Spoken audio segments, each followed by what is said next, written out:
이렇게 사연을 쓰게 된 이유는 지독한 시모와의 갈등에 종지부를 찍기 위해서예요. 고추보다 더 맵다는 시모 눈치에 남들보다 더 빨리 늙은 것 같습니다.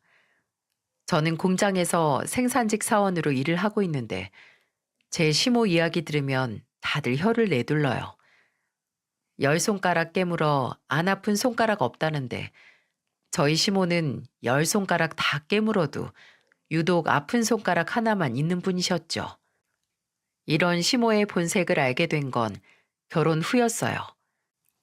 처음 시댁에 인사를 갔을 때는 시부모 두 분이 너희 둘만 좋다면 상관없다며 축복해 주셨습니다. 그런데 하나 특이했던 점은 시모가 저한테 관심이 없다는 생각이 들었다는 거예요. 다른 친구들은 시댁에 인사 갔을 때 시모가 음식을 너무 많이 준비해서 먹고 치우기 힘들었다고 하던데 저는 정말 달랐습니다. 찌개 하나에 잡채, 이 정도 음식만 눈에 띌 만큼 단촐했어요. 저도 그때는 시댁에 인사드리러 갔지 밥 먹으러 간 건 아니니까 신경 쓰지 않았죠. 하지만 시모는 저에 대해 궁금한 것도 없는지 질문도 없고 대답을 하면 웃으시는 정도였어요. 되려 시부가 이것저것 물으면서 저한테 궁금한 점들을 물어보셨답니다. 그래서 그때는 시모가 말수도 적고 점잖은 분이시구나 했어요. 그런데 이런 제 생각은 상견례 자리에서 와장창 깨져버렸습니다. 분명 저는 제 남편과 결혼하는 건데 상견례 자리에서 시모는 입만 열면 시동생 자랑이었어요. 너무 황당했죠. 남편은 물류센터에서 일하고 있었고 시동생은 맞춤 정장 샵을 운영 중이었습니다. 그래서 그런지 시모는 시동생에 대한 자랑이 대단했어요. 직업에 귀천 없다는 말이 우습다는 듯 시모는 저희 부모님께 노골적으로 시동생 자랑을 하며 말했습니다. 저희 남편 정장이 우리 둘째 아들이 선물해 준 옷이에요. 어릴 때부터 손재주가 좋더니 이렇게 살고 있는 거 보면 정말 기특해요. 아, 네. 사부인이 둘째 아드님을 많이 아끼시나 보네요. 저는 둘째만 보면 안 먹어도 배가 다 불러요. 제가 보기엔 큰아들도 훌륭한데요. 아주 두 아들을 잘 키우셨습니다. 큰아들이야 뭐 억척스럽게 컸죠 뭐. 저희 엄마는 상견례 자리에서 시동생 이야기만 하는 시모를 보면서 일부러 제 남편 이야기를 하면서 칭찬했지만 시모는 눈치도 없었습니다. 장남 장가 보내려고 나온 상견례 자리에서 둘째 아들 자랑을 왜 저렇게 하는지 같이 자리에 있던 시동생도 그만하라고 시모를 말렸어요. 솔직히 본인도 얼마나 민망했겠습니까? 아가씨도 그런 시모를 보면서 고개를 내둘렀습니다. 시부가 혼자서 진땀 많이 뺐던 날이에요. 남편은 상견례가 끝나고 저희 부모님께 면목이 없다면서 민망해했습니다. 처음에는 엄마도 상견례 자리에서 시동생 자랑만 하는 시모를 못마땅해 했어요. 그러면서 시동생이랑 결혼할 여자는 고생 좀 하겠다면서 말하셨고요. 집안의 기둥 같은 시동생보다 차라리 눈 밖에 나 있는 남편이 더 낫다고 하셨어요. 시댁이 넉넉한 형편이 아니라 돈 잘 버는 시동생이 시부모 용돈도 드리고 집안에 일이 있으면 늘 앞장서서 챙겼습니다. 그래서 시모가 삼남매 중에도 시동생을 제일 아꼈어요. 오죽하면 아가씨는 자기가 아무리 대단한 사위를 데려온다 해도 시모의 시동생 사랑은 이기지 못할 거라고 할 정도였죠. 애초에 시모는 장남 결혼에 관심조차 없었어요. 시부는 그런 시모를 못마땅해 했지만 시모의 시동생 사랑은 멈출 줄을 몰랐습니다. 그래서 그때는 장남한테 극성이 시모 있는 것보다 낫다고 생각했고 큰 문제라고 생각 못했어요. 시모가 남편을 대놓고 무시하는 게 아니니까 괜찮다고 생각했죠. 그렇게 저는 남편과 결혼 후 시댁과 차로 30분 조금 넘는 거리에 집을 얻어서 살게 됐어요. 시댁과 친정 도움 없이 오로지 둘만의 힘으로 마련했죠. 대출이 껴있긴 했지만 그래도 행복하기만 했습니다. 남편은 정말 성실하고 거짓말 못하는 착한 성격이었어요. 평생 동반자로 손색이 없을 만큼 100점짜리 남편이었죠. 남편 하나 믿고 시작한 결혼이었는데 시모는 생각지도 못한 거대한 산이 됐어요. 시동생이 운영하는 가게가 번창할수록 시모의 시동생 사랑은 날이 갈수록 유난이었습니다. 그래서 그런지 점점 시모의 유별난 말들이 불편해져 갔어요. 결혼하고 첫 시부 생일에 신발을 선물로 드리게 됐습니다. 물론 용돈도 따로 챙겨드렸지만 시부 신발이 낡았던 것 같아서 신발도 같이 준비를 했죠. 그때 시부는 경비 일을 하셨는데 편히 신으라고 드린 신발이었어요. 시부는 저와 남편을 보면서 신이 난 목소리로 말씀하셨습니다. 내가 맏며느리를 보니까 이런 선물도 다 받고 기분이 아주 좋네. 안 그래도 신발이 너무 낡아서 사야지 했는데 우리 며느리가 생각이 깊어. 마음에 들어 하셔서 다행이에요, 아버님. 기뻐하는 시부 모습에 저도 덩달아 뿌듯했어요. 시부는 신발을 신어보며 정말 마음에 들어 하시니까 남편도 기뻐했습니다. 그런데 시모가 선물을 보더니 못마땅해하는 표정이었어요. 그날 시동생도 아가씨도 모두 모인 자리였는데 시모는 갑자기 저를 보며 말했습니다. 그냥 현금이나 두둑하게 챙겨주면 될걸. 뭐하러 신발을 싸. 선물은 현금이 최고야. 용돈만 드리는 것보다 필요한 것도 같이 챙겨드리면 좋을 것 같아서요. 신발 없어서 밖에 못 나가? 아직 2년은 더 신을 수 있겠구만. 괜한 돈을 썼어. 우리 둘째 봐. 아버지 생신이라고 현금 아쉽지 않게 챙겨주잖아. 애초에 용돈 많이 챙겨줬으면 이런 신발 쪼가리 안 샀겠지.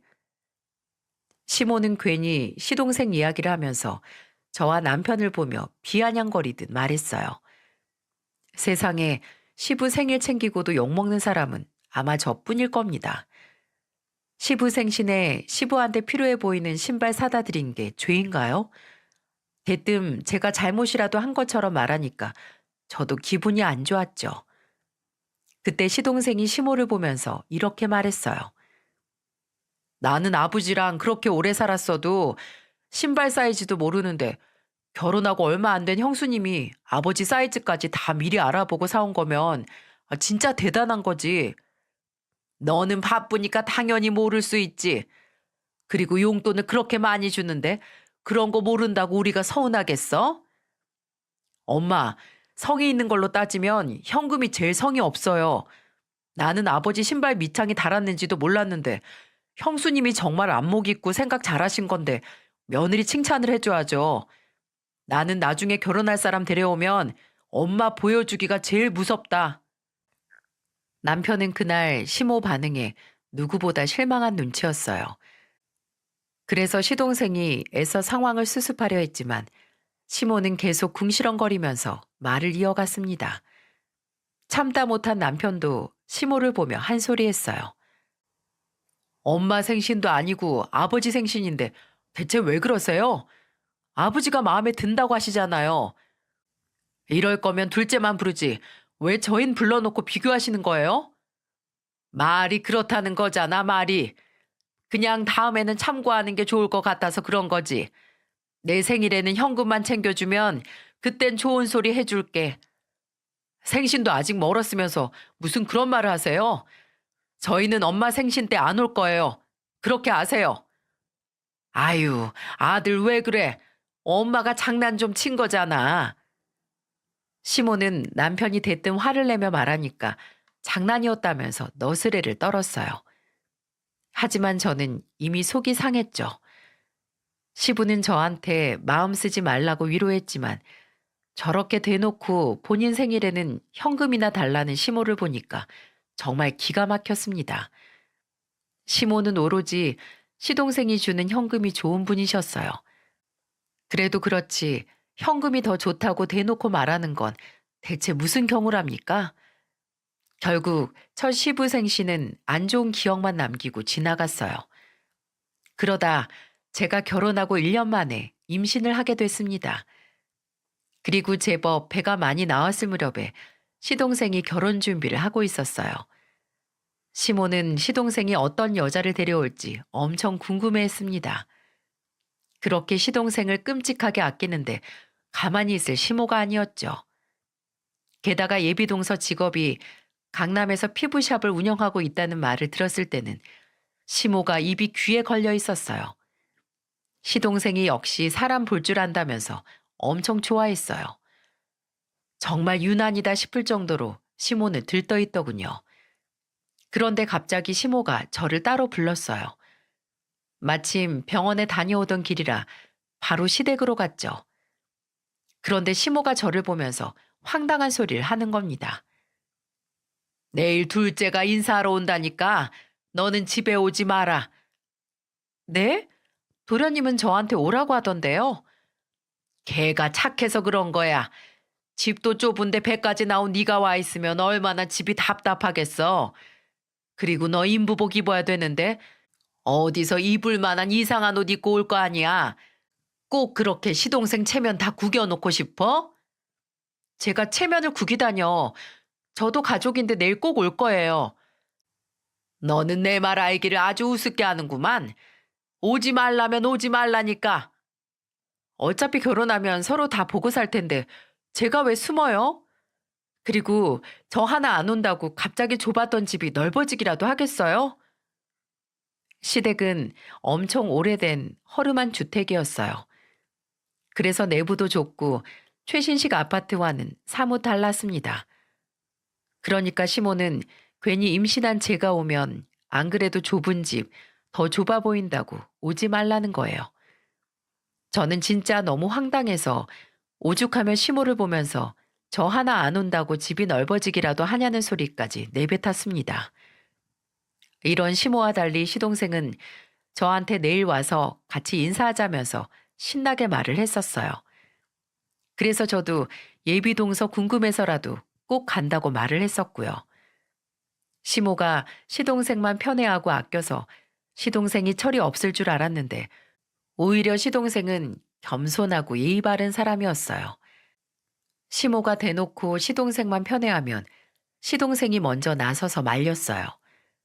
그날도 저는 몰랐는데 방에서 자고 있던 시동생이 시모가 소란스럽게 말하는 걸 듣고는 깜짝 놀라서 나왔습니다. 그러자 시모는 시동생을 보면서 대수롭지 않게 신경 쓰지 말라며 말했는데 시동생은 화가 난 목소리로 말했어요. 엄마, 내가 정말 이런 말까진 안 하고 싶었는데 그런 식으로 사람 무시할 거면 내일 엄마가 자리 피해 주세요. 뭐야? 아니 며느리 되래가 오는데 왜 내가 자리를 피해? 내가 이렇게 두 눈 시퍼렇게 뜨고 있는데 엄마가 또 이렇게 편협한 소리 할까 봐 그렇죠. 나 성공해서 기특하니까 엄마가 더 위해 주는 건 아는데 제발 좀 그러지 마요. 엄마가 그럴 때마다 부담스럽고 숨 막혀요. 나는 다 너 위해서 그런 거지. 괜히 별것도 아닌 애가 손윗사람이라고 너 찍어 누르려고 할까 봐. 형수님이 그럴 사람이에요? 대체 사람을 왜 그렇게 몰라요? 나 바닥부터 시작해서 지금 이렇게 살게 되기까지 수많은 사람 보면서 살아서 사람 볼 줄 아는데 형은 정말 형수님 잘 만난 거예요. 형수님 너무 좋은 분인데 대체 왜 그래요? 나중에 정말 크게 후회하시기 전에 제발 형수님이랑 잘 좀 지내세요. 알았어. 내가 잘못했어. 그러니까 넌 집안일에 너무 신경 쓰지 말어. 쉬는 날인데 좀 쉬고. 왜 저한테 사과를 하세요? 형수님한테 하셔야죠. 임신한 며느리한테 그렇게 막말하는 시어머니가 세상에 어딨어요? 이걸 보고 내일 인사 오고 싶겠어요? 세아가 미안하다. 내가 좀 예민했어. 너 몸도 무거울 텐데 내일 조심해서 와라. 시모는 시동생이 화를 내며 말하자 갑자기 저한테 사과를 하시더군요. 그런데 사과를 받아도 정말 찜찜했습니다. 엎드려 절받기도 아니고 진짜 황당했어요. 애초에 시모는 제가 임신을 하거나 말거나 관심도 없었을 겁니다. 왜냐면 저 임신하고 한 번도 며느리 뭐 먹고 싶은 거 없니? 이런 질문조차 해본 적 없던 시모였으니까요. 지나가는 말이라도 몸은 괜찮냐? 손자는 뱃속에서 잘 크고 있니? 이런 말을 단 한 번도 한 적이 없습니다. 되려 시부가 저를 많이 챙겨주셨어요. 그런데 제가 병원에 검진 다녀오는 날, 시모가 갑자기 집으로 오라며 부르길래 같이 밥이라도 먹나 싶었습니다. 내심 저도 시모한테 기대를 했던 것 같아요. 하지만 이런 섣부른 기대는 제가 시모를 너무 몰라서 했던 생각이었어요. 시댁에 가자마자 내일 예비 며느리 인사 온다고 오지 말라고 말하는 시모를 보면서 정말 기가 찼네요. 저를 며느리라고 생각은 하는지 싶었죠. 결국 저는 옆구리 찔러 사과하는 시모의 말을 듣고 감정만 잔뜩 상한 채 시댁을 나왔습니다. 그때 시동생이 저를 따라 나왔고 저를 보면서 말했어요. 형수님, 제가 죄송해요. 엄마가 저렇게까지 말할 줄 몰랐어요. 한두 번도 아니고 이제 놀랍지도 않아요. 근데 저도 내성이 생긴 줄 알았는데 오늘은 좀 서운하네요. 오늘 형 몇 시 퇴근해요? 제가 형수님 저녁 사드릴게요. 형도 불러서 같이 먹어요. 오늘 일, 저 때문에 벌어진 일인데 오늘 제대로 모실게요. 도련님이 무슨 잘못이 있어요. 지금 이거 사과를 위장한 뇌물이에요. 결혼하면 형수님이랑 잘 지냈으면 좋겠어요. 저는 그날 시동생의 말에 마음을 좀 풀 수 있었어요.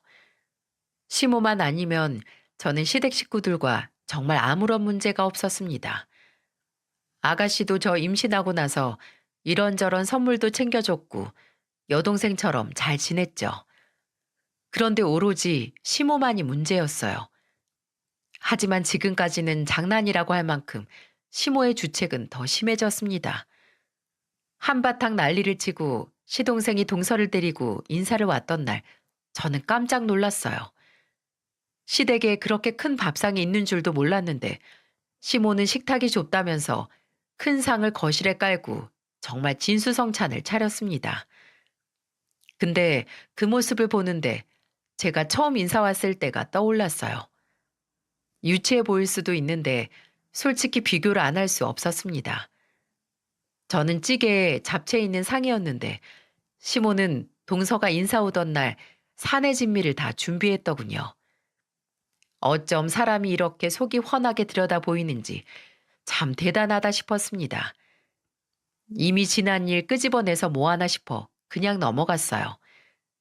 그런데 그날 시모는 정말 동서를 보면서 쉴 새 없이 칭찬을 늘어놓더군요. 동서가 물만 마셔도 시모는 이런 말을 했어요. 어쩜 물도 저렇게 조신하게 마셔. 강남에서 일한다더니 기품이 다르네. 엄마, 그만 좀 해요. 밥 먹다가 체하겠어요. 어머, 내가 그렇게 말이 많았나? 너무 예뻐서 그렇지. 내가 너무 솔직했네. 시모는 주책맞은 웃음소리를 내면서 웃었습니다. 그날 시모는 세상을 다 가진 사람처럼 신나 보였어요. 시동생이 시모를 말려도 잠깐뿐이었고 쉴 새 없이 동서를 보며 칭찬 일색이었어요. 제가 봐도 동서는 참하고 고운 얼굴이었어요. 저는 같은 며느리가 생겨서 그런지 반갑기도 했습니다. 그런데 시모가 처음 인사만 왔을 뿐인데 호들갑스럽게 하는 걸 보니 앞으로가 좀 험난하겠다 싶었어요. 그렇게 시동생은 결혼을 했습니다. 시동생이 결혼 초반에는 살갑고 부침성 있는 동서 덕분에 금세 친해져서 가깝게 지냈어요. 제가 출산하고 육아휴직을 쓰고 아이만 볼 때 동서가 자주 놀러 오기도 했죠. 그만큼 서로 가까워져서 친구같이 지냈어요. 그래서 시댁에서 시모가 대놓고 동서만 챙길 때도 동서가 시모한테 선을 딱 긋기도 했습니다. 하지만 시모의 모난 말들은 상처가 되기도 했어요. 제 아들이 돌이 지났을 때 동서가 예쁜 옷을 선물해 줬는데 그 옷을 입고 시댁에 갔던 적이 있었어요. 그때 동서와 시동생도 같이 시댁에 온다길래 일부러 동서가 선물로 준 옷을 입혀서 아이를 데리고 갔어요. 그런데 대뜸 시모가 저를 보면서 비아냥거리는 듯한 목소리로 말했습니다. 너는 어린애 옷이 저게 뭐야? 아들한테 누가 저런 기집애 같은 옷을 입혀? 이거 원단도 좋고 비싼 거예요. 이 옷 성별 구분 없고 그냥 다 같이 입힐 수 있는 옷이에요. 남자애 그렇게 키우면 어떡해? 하여튼 비싸면 다 좋은 줄 알고 덥석 사는 거 봐. 좋은 옷도 사본 놈이 산다고? 너는 그냥 적당한 옷 사서 입혀. 그리고 네가 원단이 좋은지 아닌지 어떻게 알아? 그냥 거기서 좋다니까 잘 알아보지도 않고 샀겠지. 둘째 며느리랑 같이 가서 사지 그랬어. 시모는 제 아들이 입고 있는 옷을 보고는 뭐 저런 옷을 샀냐면서 무시하는 거예요. 심지어 동서가 선물한 옷인데 아무것도 모르는 시모는 동서랑 가서 사라면서 말을 했습니다. 저는 너무 기가 막혀서 웃음을 꾹 참고 말했어요. 이거 동서가 선물해준 옷이에요. 어머님이야말로 뭘 좀 알아보고 말하셔야 되는 거 아니에요? 저는 어떻게든 저한테 트집 잡으려다 동서가 준 옷인 줄도 모르고 무시하는 말을 하길래 정말 빵 터질 뻔했네요. 이쯤 되면 시모는 그냥 제가 뭘 해도 곱게 볼 생각을 안 하는구나 싶었습니다. 그리고 제가 그때 동서가 선물해준 옷이라고 하니까 시모는 당황한 기색이 역력했어요. 그때 시모는 횡설수설하면서 이렇게 말하더군요. 아유, 우리 둘째 며느리 일도 바쁠 텐데 저런 선물을 언제 골랐대? 어쩐지 애기 옷 때깔이 곱더라니. 옷이 날개라고 손자가 아주 인물이 훤해졌네. 아주 장군감이야. 제가 애기 옷은 처음 사봐서 안목이 좀 부족했나 봐요. 아니야. 내가 다시 보니까 처음 사는 것 치고 아주 잘 샀어. 역시 뭘 좀 살 줄 아네. 나는 우리 손자가 이렇게 잘생긴 줄 몰랐어. 아주 옷이 날개야. 시모는 괜히 제 아들을 보면서 칭찬을 했어요. 저는 그런 시모를 보면서 동서랑 서로 웃겨 죽는 줄 알았습니다. 그저 동서가 했다면 시모는 다 좋은 거라면서 묻지도 않고 좋아했어요. 날이 갈수록 속보이는 시모의 행동에 동서도 부담스러워하긴 할 정도였습니다. 근데 또 생각해보면 아무래도 저희 부부보다 돈 잘 버는 동서와 시동생이 시부모 용돈도 자주 드리니까 그럴 수도 있다고 생각하려 했어요. 그렇다고 제가 안 드리는 것도 아니었습니다. 저는 남편과 시댁에 있는 냉장고도 바꿔준 적이 있어요. 너무 낡고 오래된 냉장고라 수리를 너무 많이 하시길래 남편과 큰 마음 먹고 바꿔드렸죠. 그런데도 시모는 저와 남편이 해준 건 금세 잊고 오로지 시동생 편이었어요. 해주고도 욕먹는다는 게 이런 건가 싶은 생각이 들더라고요. 그러다 제가 집에서 애만 보다 아들을 어린이집에 보내놓고 복직을 하게 됐는데 아들이 적응을 못하는 건지 잔병치레가 많았어요. 그래서 저는 자주 아이를 데리고 병원을 다녀야만 했습니다. 주변 말로는 원래 애들이 혼자 지내다가 어린이집에 가면 잔병치레가 늘어난다는 말을 하길래 그런 거라고 생각했어요. 한 번은 열이 높아서 제가 며칠 휴가를 내고 아들과 집에 있었는데 시모한테 전화가 걸려왔습니다. 시모는 제가 전화를 바로 받으니까 의아한 목소리로 말했어요. 오늘 출근 안 한 거야? 왜 이렇게 전화를 빨리 받아? 애가 아파서 휴가 냈어요. 대체 걔는 왜 그렇게 잔병치레를 해? 다른 집 애들은 돌진하고 어린이집만 잘 다니던데 네 아들 어디 부족한 거 아니니? 어머님, 부족하다뇨. 애들 체질 따라 다 다른 거죠. 면역력이 부족해서 그런 거라는데 말을 왜 그렇게 하세요? 내가 못할 말 했어?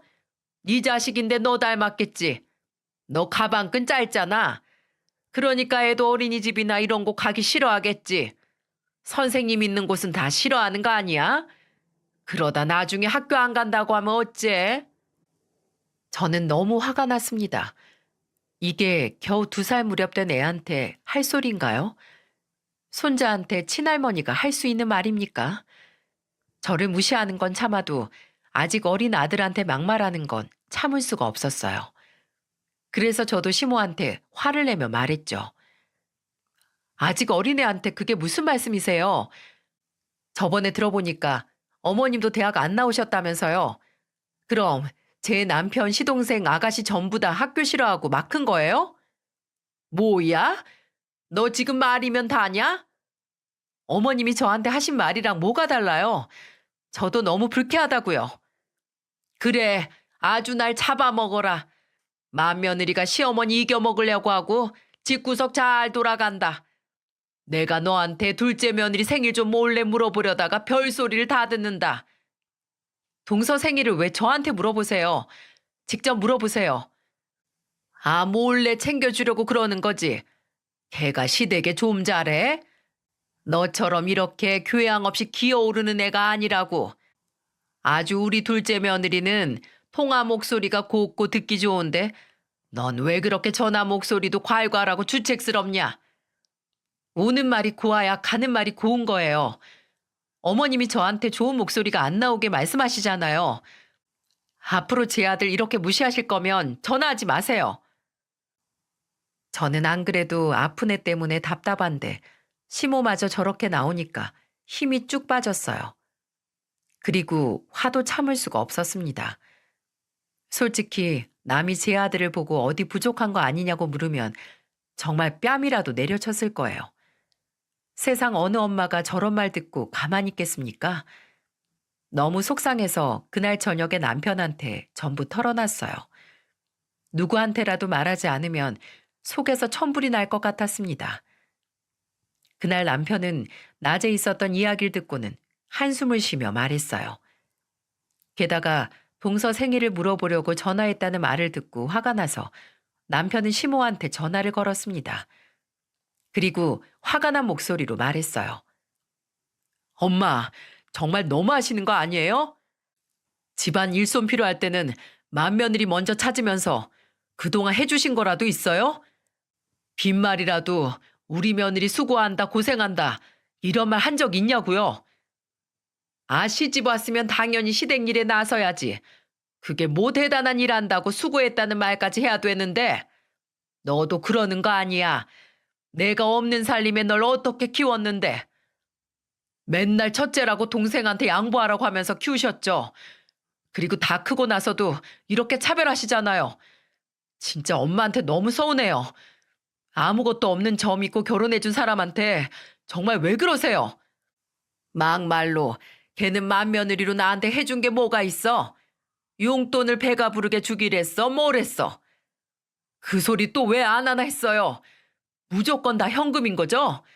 그럼 저희가 사준 냉장고 식탁 전부 가져갈게요. 차라리 어디 기부라도 하고 좋은 소리 듣는 게 낫지. 이런 소리 들을 거면 왜 그랬나 모르겠네요.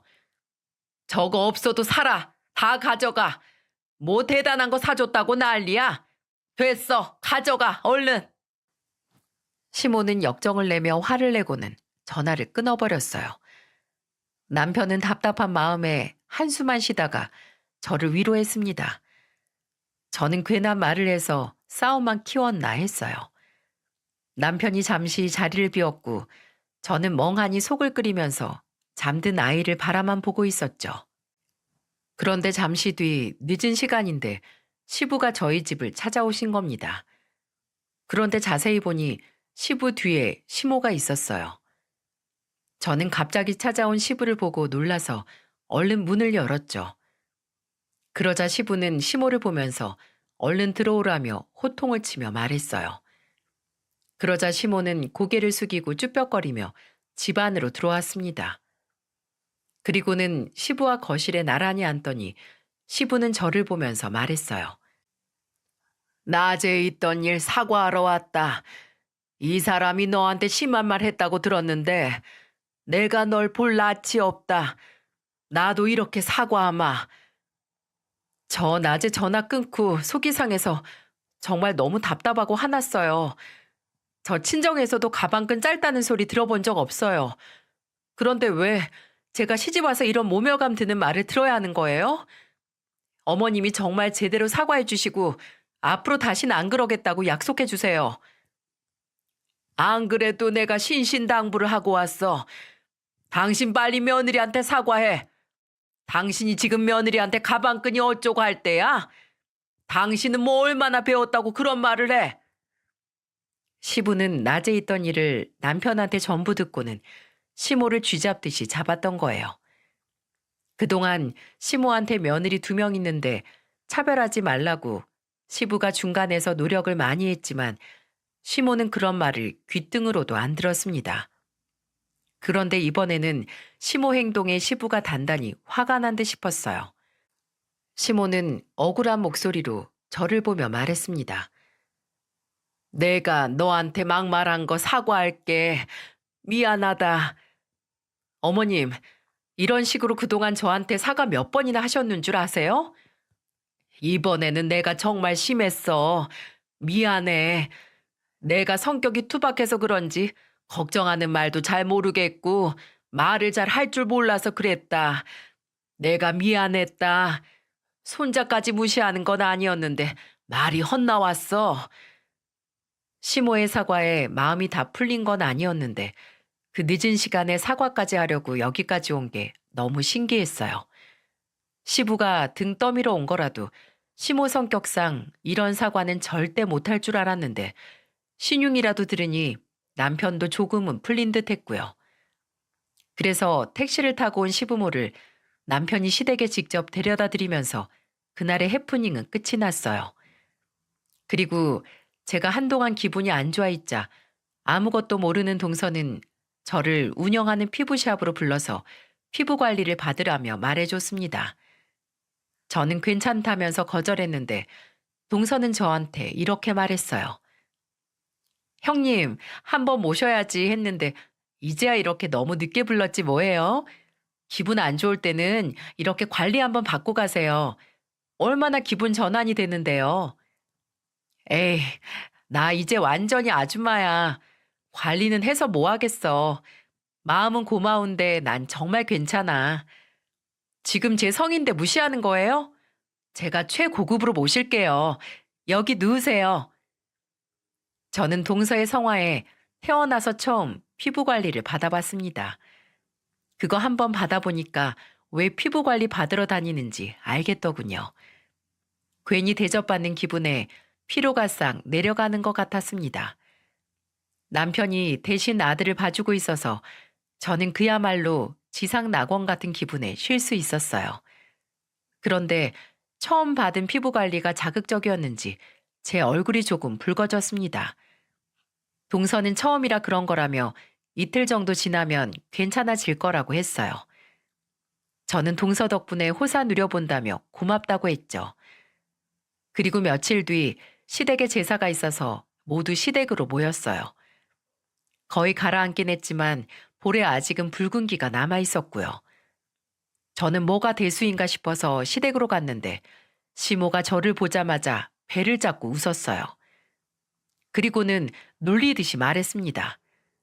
아이고, 우리 큰며느리 얼굴 좀 봐. 홍당무가 따로 없네. 대체 뭘 바르고 다니길래 그래. 그러니까 좋다고 아무거나 바르면 안 된다니까. 늙으면 피부도 잘 안 살아나. 이거 관리받은 거예요. 처음이라 그런지 아직 붉은기가 좀 있는데 이제 좀 괜찮아진 거예요. 너는 무슨 관리를 받아? 그래봤자 공순이가.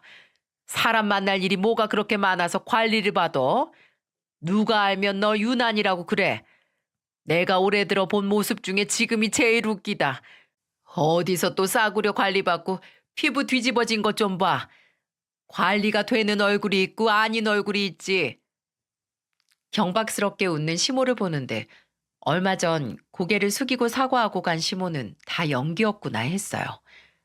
진짜 그 모습을 보는데 화도 안 나는 지경까지 갔습니다. 그런데 옆에 있던 동서가 시모를 보며 말했어요. 제가 형님 요즘 안색이 안 좋길래 관리해드렸는데 곧 괜찮아질 거예요. 그리고 싸구려 관리가 아니라 저희 샵에서 가장 좋은 관리예요. 적은 기간이라 그렇지 몇 번 더 받으면 안색도 밝아질 거예요. 뭐야? 둘째 며느리랑 간 거야? 네, 제가 해드렸어요. 형님 요즘에 어머님 일에 아들 일에 힘들어 보여서 제가 스트레스 풀어드린 거예요. 나 때문에 무슨 스트레스를 받는다고 그래? 아니야. 나도 요즘 안색이 안 좋은데 나도 좀 거기 가볼까? 어머님 방금 웃으시는 거 보니까 아주 건강해 보이세요. 그냥 잠 잘 주무시면 될 것 같아요. 그러냐? 전문가가 그렇다면 그렇지 뭐. 이제 보니까 큰애도 얼굴이 좋아졌네. 내가 노안이라 그런가 한참 봐야 알아봐. 시모의 말에 남편과 시동생은 한숨을 쉬었어요. 정말 속 보이지 않나요? 동서는 본의 아니게 시모 때문에 괜히 제가 힘들어하는 것 같아 저한테 정말 잘하려고 했어요. 자칫 잘못하면 사이가 나빠졌을 수도 있는데 동서 덕분에 서로 속 이야기도 터놓고 지낼 수 있었죠. 제가 시모복은 없어도 동서복이 있었나 봅니다. 그때 그 모습을 지켜보던 아가씨도 시모를 보면서 정말 창피해서 새언니 둘 보기 민망하다고 한숨을 쉬었어요. 그러자 시모는 괜히 입을 삐죽거렸습니다. 그 바람에 저는 동서 손에 이끌려서 몇 번 더 관리를 받았어요. 괜찮다고 해도 시모한테 좋아진 모습 보여드리자면서 붉은 기가 가라앉을 때까지 관리해줬어요. 그러면서 동서는 시모가 아직 저의 진가를 모르는 거라며 저를 다독이면서 말해줬어요. 저를 배려하는 동서 마음이 참 고마웠습니다. 그러다 동서가 임신을 하게 됐어요. 제가 임신했을 때와 달리 시모는 집안에 경사라도 생긴 것처럼 기뻐했습니다. 그런데 운명의 장난처럼 제 아들은 몸에서 악성 종양이 발견됐어요. 그저 아들이 잔병치레하는 거 크는 거라고 생각했는데 그게 아니었던 겁니다. 검사 결과 아들 몸에서 악성 종양이 발견됐고 수술이 필요한 상태였죠. 저는 아직 2살 정도인 아들한테 이게 무슨 날벼락인가 했습니다. 워낙 질병 진행 속도가 빠르고 게다가 아이들의 경우에는 감기나 성장통과 구분이 어려워 초기에 부모가 알아차리기 어렵다고 했어요. 저는 그런 것도 모르고 열이 펄펄 끓는 아픈 아들을 보며 속 편하게 괜찮아지겠지 생각하고 있었다는 게 너무 한심스러웠습니다. 결국 제 아들은 2살의 나이에 수술 후 항암 치료를 시작하기로 했어요. 소아병동의 풍경은 바깥 세상과 사뭇 달랐습니다. 밖에는 건강한 아이들이 여기저기 뛰어노는 것만 같았는데 이렇게 아픈 아이들이 많다니 새삼 다른 세상 같았어요. 휠체어를 타고 있는 아이를 보니 이제야 제가 아들을 데리고 병원에 있다는 게 실감이 났습니다. 아직 말도 제대로 못하는 아이가 병원에서 아픈 치료를 받아야 한다니 너무 가슴이 아팠어요. 하지만 제 아들은 이미 종양의 크기도 컸고 신장으로 전이됐을 가능성도 있어서 입원 후 퇴원하고도 통원 치료를 계속해야만 했어요. 그렇게 저는 회사를 휴직하고 아들 병원 치료에만 집중했어요. 세상에 그 어떤 말보다 아픔을 가장 먼저 배운 아들이 참 안타까웠습니다. 그렇게 아들 병간호하다 저도 살이 쑥쑥 빠져가고 있었죠. 항암 치료는 정말 긴 싸움이라 아들이 그저 잘 버텨주기만을 바랬어요. 정신없이 아들 병간호만 신경 쓰다 몇 달이 지나 있었어요. 그러다 한 번은 시부가 동서와 저를 불러서 같이 소고기 집을 갔죠. 시모는 당연히 같이 왔었고 시부는 아들을 남편한테 부탁하고 혼자 나오라고 했어요. 제가 혼자서 병원을 다니느라 고생하니까 저를 챙겨주고 싶으셨던 것 같습니다. 그래서 시부모와 동서 저 이렇게 넷이서 저녁을 먹었어요. 시부는 저한테 고기를 놔주면서 손자는 괜찮냐며 물었고 저는 항암 치료 받으면서 상황을 지켜보고 있다고 말했습니다. 그런데 그때 시모가 제게 대뜸 고기 하나를 놔주며 말했어요. 임산부 있는데 아픈 애 얘긴 그만하고 고기 그거 익었나 먹어봐. 저 먹으라는 것도 아니고 먹어보라뇨? 아니, 임신한 애가 날 거 먹으면 큰일 나지. 아무리 소고기라도 바짝 익혀줘야지. 그럼 어머님이 드세요. 그리고 아픈 애 얘기 그만하라뇨. 어떻게 손자한테 그런 말을 하세요? 저는 시모의 말에 눈물이 왈칵 쏟아졌어요.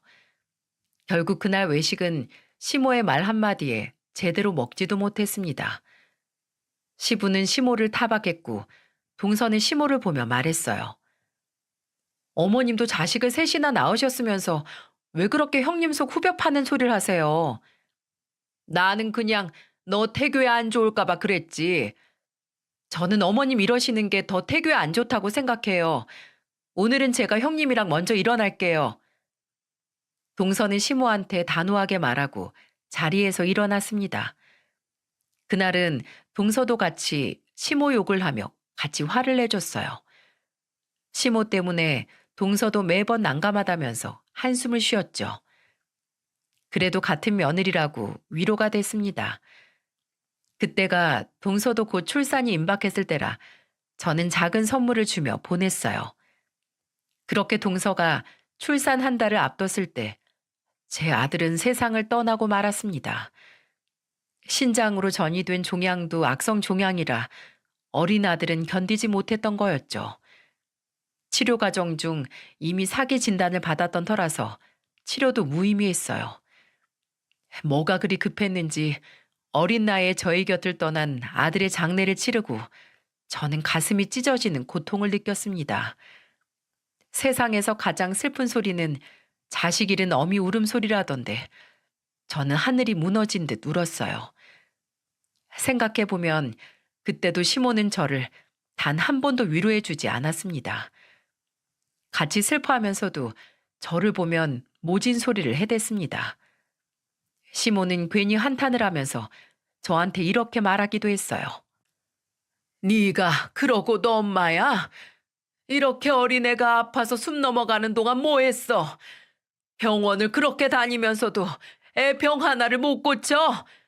아휴, 재수 없는 것이 와서 집안에 이런 일이 생겨. 아이고, 애가 불쌍타. 그 어린 게 얼마나 힘들었을꼬. 시모가 바닥을 치며 우는 소리에 친정엄마는 화가 나서 시모와 싸우기도 했어요.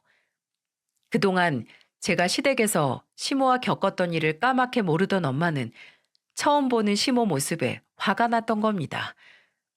그리고 가장 슬퍼할 사람은 저인데 시모가 저렇게 제 탓을 하며 우니까 엄마도 참을 수 없어서 시모와 싸웠고 결국 시모는 장례 중간에 쫓겨났어요. 남편도 시모 꼴도 보기 싫다면서 화를 냈죠. 그렇게 아들 장례를 치르고 남편과 둘이 마음을 추스르고 있었어요. 그리고 한 달 뒤 동서는 건강한 딸을 출산했습니다. 저는 제 슬픔은 뒤로하고 동서를 축하해줬어요. 그리고 동서가 산후조리원에 갔다는 소식을 듣고 저는 동서를 보러 갔어요. 그래도 제 아들이 살아생전에 저만큼이나 아들을 챙겨주던 동서를 잘 알고 있었기에 저도 아이를 잘 챙겨주고 싶었습니다. 제가 조리원을 가자 동서는 잠에 들어 있었고 시모는 그 옆에 앉아서 휴대폰을 보고 있었어요. 시모는 제가 들어오자마자 저를 보며 말했습니다. 너는 무슨 자신감으로 여길 와? 애 먼저 앞세우고 재수없는 기운 퍼뜨리러 온 거야? 저 여기서 어머님이랑 싸우고 싶지 않아요. 그만하세요. 나랑 싸우러 여기 온 거야? 너도 진짜 어지간하다. 그래서 여기 왜 왔는데? 설마 애 낳은 거 축하해 주러 온 거야? 그럼 여기 어머님 보러 왔겠어요? 동서 자고 있으니까 이따 인사할 거니까 그냥 좀 계세요. 뭘 그냥 있어? 넌 가만히 있지 말고 밥값을 해. 둘째 며느리 몸조리하게 네가 미역국 좀 푹 끓여와라. 곰탕이라도 푹 끓여 놓던지. 애 죽여놓고 뭘 뻔뻔하게 여길 어디라고 와. 저는 시모 말에 화가 나서 더 이상 참을 수가 없었죠. 그래서 자고 있던 동서도 잊은 채 시모를 보면서 화를 내며 말했습니다. 그렇게 해주고 싶으면 어머님이 하세요. 저한테 정말 왜 그러세요? 저도 며느리잖아요. 그런데 왜 제 심정은 조금도 헤아려주지 않으세요? 그리고 저도 자식 잃고 누구보다 힘들어요. 지금도 정신을 못 차리게 힘들다고요. 뭐야? 지금 내 말을 무시하고 안 하겠다는 거야? 너 오늘 혼이 쏙 빠지게 한번 혼나봐라. 시모는 갑자기 제 머리채를 잡으면서 말했어요. 저는 갑자기 잡은 머리채에 소리를 질렀고 시모는 저한테 악을 쓰며 욕을 했습니다. 정말 조용했던 산후조리원이 한순간에 개판이 됐어요. 그리고 그때 자고 있던 동서가 일어났고 시모를 보고 소리치며 말했습니다. 어머님, 지금 뭐 하시는 거예요? 이런 여자였어요? 세상에, 요즘 시대에 누가 며느리를 잡아요? 아니, 난 큰 며느리 할 일 없으니까 너 산후조리 좀 도와주라고 했는데 싫다잖아. 제 산후조리를 왜 형님이 해줘요? 어머님, 그냥 나가주세요. 이런 분인 줄 몰랐는데 저는 당분간 어머님 얼굴 못 볼 것 같아요. 나가주세요. 나가시라고요. 동서는 시모한테 소리를 치며 말했어요. 결국 시모는 쫓기듯이 나갔고 동서는 헝클어진 제 머리를 매만져주며 다독였습니다. 그날 동서와 한참을 끌어안고 울었어요. 동서는 저를 보면서 이렇게 말했습니다. 나 이번 일 절대 그냥 못 넘어가요. 며느리도 밟으면 꿈틀한다는 거 꼭 보여줄 거예요. 저는 동서의 말에 괜히 위안이 되더라고요. 결국 그날 남편이 데리러 와서 겨우 집에 갈 수 있었어요. 시부는 또다시 저한테 사과하겠다며 시모와 찾아왔지만 남편은 찾아온 시모를 보면서 소리치듯 말했어요. 엄마도 자식 잃은 고통 한번 느껴보세요. 전 앞으로 부모 없다고 생각하고 살 거니까 다시는 찾아오지 마세요. 남편은 화를 잔뜩 내고 시모를 문전박대했어요. 저도 시모를 보고 싶지 않았고 그렇게 시댁과 담을 쌓기 시작했습니다.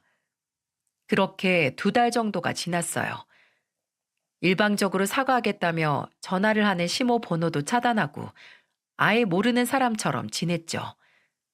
그리고 동서가 찾아왔어요. 동서는 싱글벙글한 얼굴로 와서 저를 보며 말했습니다. 형님, 저 오늘 어머님께 복수하고 왔어요. 무슨 복수? 괜히 나 때문에 동서까지 그러지 마. 나 어차피 앞으로 안 보고 살 거야. 저도 그럴 작정으로 내지르고 왔어요. 동서는 시모와 있던 일을 털어놓기 시작했어요. 동서는 결혼 후 하도 오래된 집이라 살기 불편하다는 시모 타령에 못 이겨 이런 제안을 했다고 했습니다. 어머님, 그럼 제가 남편이랑 상의해서 주택 하나 지어드릴게요. 어차피 손자들도 다녀가고 하려면 집도 넓은 게 좋잖아요. 어머, 그럴래? 역시 능력 있는 며느리가 화끈하게 효도한다니까. 내가 이래서 둘째 아들만 보면 안 먹어도 배불러. 시모는 동서의 말에 기분이 좋았던 거예요. 동서가 땅을 사서 집을 지어주겠다는데 명의는 동서 명의여도 얼마나 기분이 좋았겠습니까? 그러니 제가 냉장고를 사드려도 눈에 들어올 리가 없었죠. 그래도 그렇지 정말 계산적인 시모 태도에 환멸이 났어요. 그런데 동서가 아이를 낳고도 집 짓는다는 말이 없으니까 시모는 동서를 불러서 이렇게 말했다고 했어요. 근데 너 애 낳기 전에 땅 사서 집 짓기로 했잖아. 땅은 알아봤니? 포천에 전원주택 지을 만한 곳이 많다고 하던데 어디쯤이야? 내 친구들이 며느리가 해준다고 하니까 다 너무 부러워해. 그 땅 필요 없어요. 뭐야? 아니, 그게 무슨 소리야? 집을 안 지을 건데 포천에 땅 사서 뭐 하게요? 무슨 소리야? 집 지어준다며? 벌써 동네방네 모르는 사람이 없는데 무슨 소리야? 사람을 인격적으로 대할 줄을 모르는데 근사한 집은 지어서 뭐해요? 그 안에 사는 사람이 됨됨이가 글렀는데 그게 다 무슨 소용이에요? 그렇게 이사하고 싶으시면 직접 돈을 버세요. 뭐야? 아니 네가 안 해주면 내가 못할 것 같아? 내 아들도 너만큼 잘 벌어. 어디서 잘난 척이야? 예쁘다 예쁘다 하니까 아주 기어오르네. 말해보세요. 남편한테 시댁에 전원주택 해주면 이혼이라고 하니까 절대 그럴 일 없다고 하던데요. 이제 어머님 아들도 처자식 다 있는데 어떻게 가정을 버려요? 자식이 먼저잖아요. 뭐야? 시모는 동서를 보면서 화를 냈고 동서는 아랑곳 않고 시댁을 나왔다고 했어요. 동서 말을 들으니까 제 속이 다 시원했습니다. 그리고 지금은 동서도 시댁에 잘 가지 않고 있어요. 전원주택을 취소하니까 동서도 종 부리듯 하려고 해서 동서도 아예 안 가고 시동생만 명절에 간다고 했습니다. 저는 그날의 충격이 가시지 않아서 지금도 가지 않고 있고요. 남편도 제가 풀릴 때까지 안 가도 된다고 하기도 하고 남편도 충격이 커서 시댁은 잘 갈 생각도 안 합니다. 시부도 저희가 마음 풀릴 때까지 오지 않아도 된다고 다 이해해 주셨어요. 시부를 생각하면 좀 힘들지만 그래도 저는 시모와 잘 지낼 자신이 없어서 이렇게 지낼 생각입니다. 그래도 동서와는 정말 잘 지내고 있어요. 동서 딸아이가 동서를 닮아 어찌나 예쁜지 모릅니다. 걸음마를 시작해 걷는 걸 보니 먼저 떠난 아들 생각이 나기도 해요. 그래도 이제는 가슴속에 묻고 힘차게 살려고 노력 중입니다. 옛말에 나는 바람풍 해도 너는 바람풍 해라 라는 말이 있습니다. 자기 잘못은 그냥 넘겨도 남에게 잘하라고 훈계하는 말이 딱 저희 시모 같아요. 솔직히 사람을 돈으로 급을 나누고 차별하는 게 집안 어른으로서 잘한 행동은 아니지 않습니까? 그런데 동서가 약속했던 전원주택 안 준다고 동서한테 대하는 태도가 달라지는 걸 보니 동서가 전원주택 지어줬으면 나중에는 아파트 지어내라고 했을 거예요. 그러니 동서도 더 이상 시모한테 잘해봐야 아무 소용 없을 거라고 생각했던 거죠. 며느리도 감정을 느끼는 사람인데 시모가 정말 진심으로 사과할 때까지는 영원히 안 볼 생각이에요. 제 사연을 들으시는 분 중 며느리를 두신 분이 있다면 며느리 마음도 한 번은 헤아려 주시길 바랍니다. 며느리도 친정에서는 귀한 자식이잖아요. 5월 가정의 달에는 좋은 덕담 나누며 행복하시길 바라겠습니다.